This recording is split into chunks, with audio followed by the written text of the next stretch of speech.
Hi again. Here we go with Chapter 9, Byzantium, and another one of our 2-chapter weeks. Coming up, 3-chapter weeks, so we've got to get on the ball here.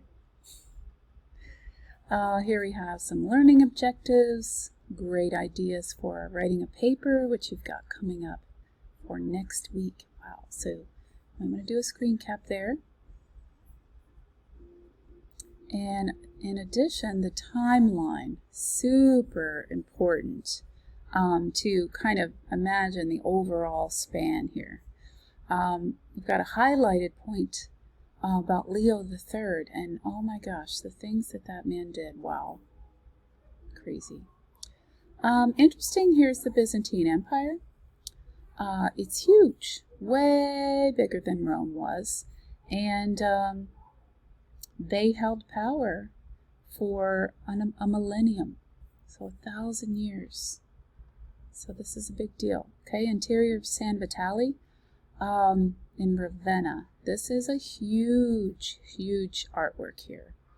The unifying theme of the images and the symbols found in the program of San Vitale is Christ's redemption of humanity. So really important, a lot of religious icons we're going to see. In the mosaic program of San Vitale, the importance of Bishop Maximianus is signaled by a naming inscription. So right there in the artwork is his name. So we know for sure who he was. The portrait of Empress Theodora appears on the choir wall to the right of the apse. So this is the apse of San Vitale. And the new Byzantine stylistic feature that appears in the mosaics of San Vitale, is a dematerialization of solid bodies. So people aren't really standing on a ground line, sometimes they're floating. This monument in Constantinople is an example of pre-Justinianic.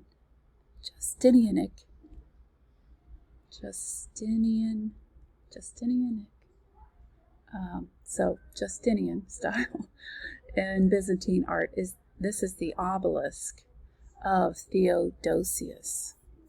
So hugely famous. Here's Archangel Michael. Art historians believe that the model for the image of Archangel Michael on the early Byzantine ivory diptych was winged victory. So that's like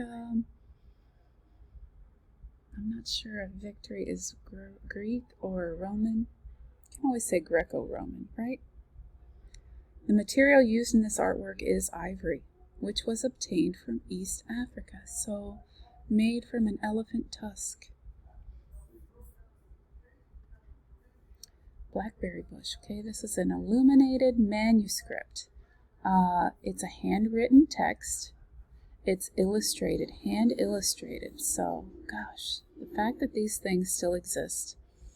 And illuminated means that somewhere in the text they used gold, which is mostly the popular way to go. So it was like, oh, it's illuminated, it's lighting up.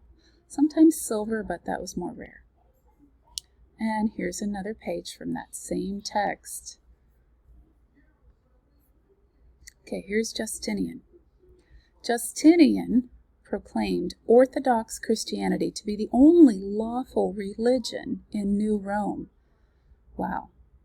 Justinian also marks the golden age of early Byzantine art. So that is very important. Okay, the name of this building. The Hagia, the G is silent. Hagia Sophia. Architects accomplished their fusion of a central plan, that form, with a basilica by placing a hemispherical dome on top of a square base. Gosh, this place still there. Oh my gosh, and been in the news recently too. The dome over cylinder plan is not a feature of Middle Byzantine architecture. So no cylinder. It's a dome over a square. The authors who wrote about the wonders of the Hagia Sophia around that time that it was built are Procopius and Paulus. Art historians only know as much as they know about the liturgical ceremonies that took place in the church while it was being built because of the writings of Procopius. So Procopius, quite the writer. And notice the pendentives. So that's kind of like the supportive structure in the Hagia Sophia that is notable. And here's a, cutaway view. Fascinating place and a ginormous place. Okay, here we've got the interior. And here we see the architectural component that supports the dome. So these things right here are called pendentives. And notice that in the dome, again, we see, cutaway portions to lighten the weight of the dome. This is a pendentive. Okay, San Vitale. We had seen that earlier, the interior of San Vitale. And Ravenna. Super important. Okay, here's an apse. Note the shape of the apse and how it recedes from the wall. Here's Justinian, Bishop Maximianus, and attendants. Okay, so here we got the big man, right? Overlapping the figures of Justinian and the Bishop Maximianus in the mosaic of San Vitale is meant to refer to the balance between the church and state.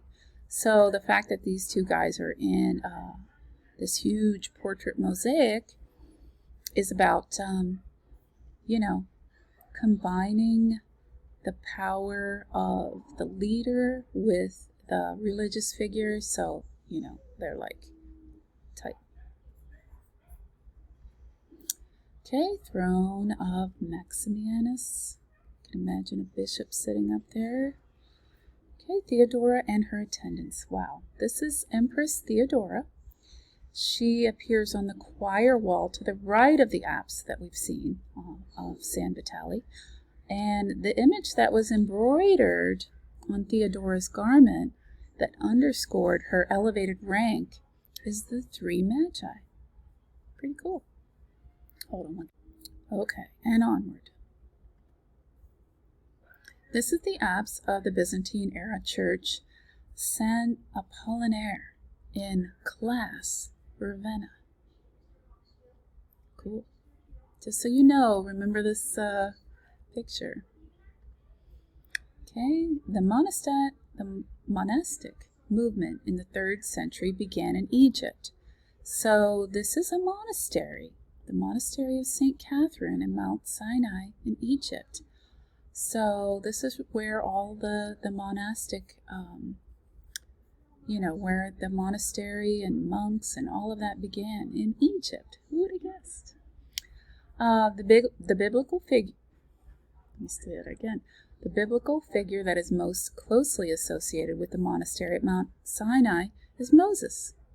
Moses is highlighted alongside Christ in this mosaic. So they're like, really important figures in this mosaic.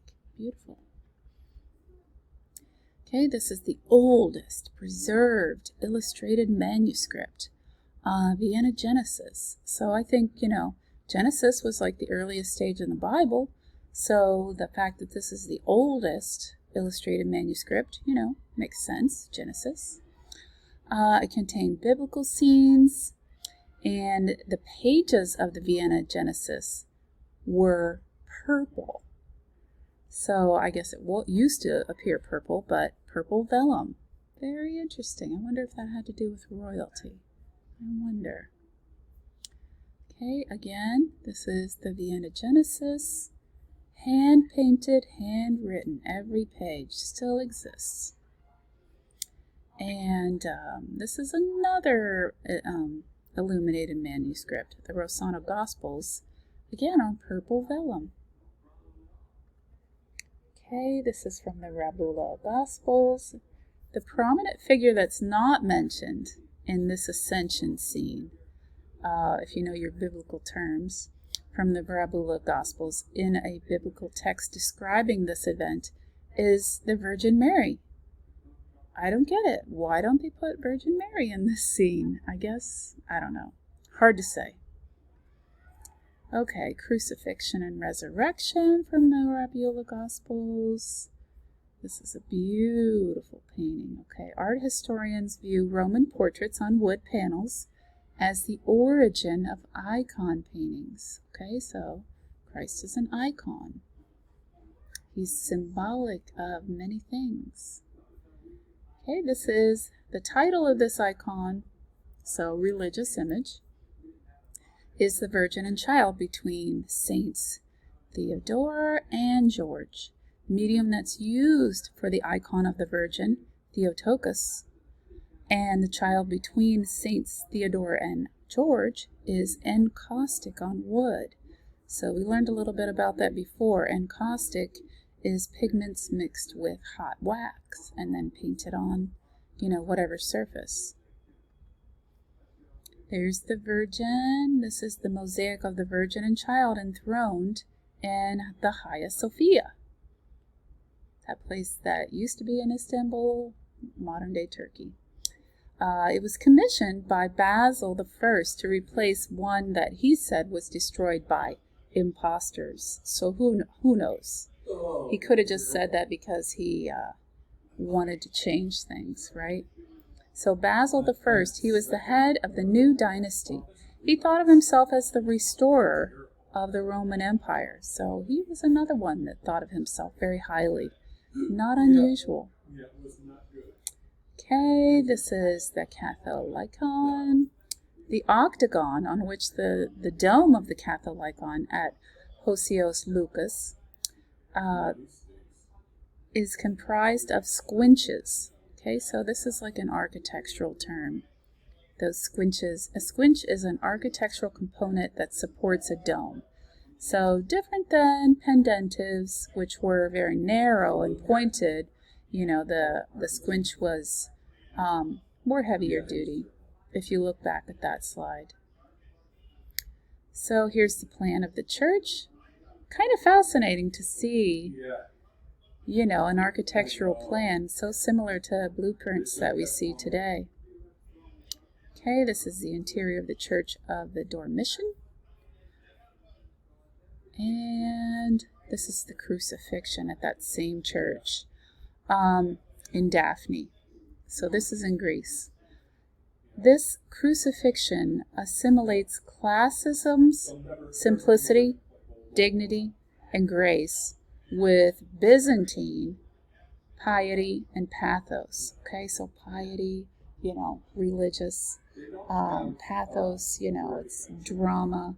So it just kind of like fused all of that together and is noted for that. Okay, goodness. Okay, so in the 11th century, the empress that has a mosaic portrait in the Hagia Sophia is Zoe. So here's Zoe, Empress Zoe. Very important to note that Constantine over here, so Christ between Constantine and Zoe, so they, thought a lot of themselves. They were very important. But Constantine is known as the founder of the New Rome in the East. So that's an important note. This is an interior of the St. Sophia in Kiev, Ukraine. Wow. Our kingdom widens. This is the interior of San Marco. This is St. Mark's in Italy. They say San Marcos, but that's Italian. The explanatory labels written in both Greek and Latin in the interior mosaic program at St. Mark's are significant because their presence reflects Venice's position as a link between East and West. So Venice saw itself as a very important link between those two areas. Beautiful. Okay, this is the Empress Irene. The Byzantine artwork that is not carved in ivory This is, you know, gold with precious stones. But a note here about materials, the artwork that's not carved in ivory is the Pala de Oro. So I know that doesn't really go with this slide, but I'm going to slide that in. Okay, there's Archangel Michael in another artwork, gold and silver gilt. Okay, this is the Capella Palatina. Okay, the Panto crater. The location of this church is in Monreale, Italy. That's notable. The image of the Panto crater in the Church of Monreale is in the semidome. Semidome? Like, think of it this way, across, so curving outward, of an apse. So this is an apse, you know, like a recessed area. The role of Christ on the Panto crater is of the last judgment of humankind. So almost like a warning, right? The appearance of the Norman king, William II, is also in this mosaic program, and it continues the practice of a royal presence and patronage. So remember, that's the person who commissioned the artwork. Okay, this is the Harbaville triptych. It's really small, 9.5 inches by 5.5, but you got to think it's made out of ivory, so what are you going to do? You can make it as big as the trunk, the elephant's trunk that you're working with. Goodness gracious. Okay, lamentation. The aspect of the lamentation scene in the Saint Pantaleimon and Nerisi that contributes to an emotionally charged realization of the theme is a natural setting, you know, like outdoors. It almost looks like they're camping. And modeled figures, so they appear to be three-dimensional. They have shading on them. So that is of note here. Okay, and David composing the Psalms. The ancient figural type that accompanies the Old Testament harpist in the image of David composing the Psalms is the allegorical figure. So when something is allegorical, like this scene, it has like a moral to the story. So people would look at it like they were reading and understand the moral. Here's the Virgin of Compassion. This is really going to lead to things that are coming. St. Catherine, huge. This is in Greece. Anastasis, okay. The scene from the life of Christ depicted here is of the Anastasis. So that is an important religious term. Okay, and such a beautiful artwork. Tempera, linen, silver on wood. You can almost see all of the parts of it. This is the Annunciation, so if you're familiar with biblical terms, again, this is, really important, and we're going to see a lot of this to come. Okay, the three angels from the Old Testament. Note the size of this. This is actually quite large. It's about approximately 5 feet high. This is a tunic made out of satin with gold and silver thread and silk and pearls, and oh my gosh, so fancy, and it's amazing. I guess it was all the embellishment that kept it from, degrading. Okay, additional notes. Okay, there's some really important ones right here. The city that was laid to waste. Wow, Constantinople. Under Constantine, they were defeated by the Ottoman Turks, so they were the next ones to move on in. And discussion questions. So, again, you might find something really cool here to discuss in your midterm or final. So I hope you're taking a screen cap. All right, that's it.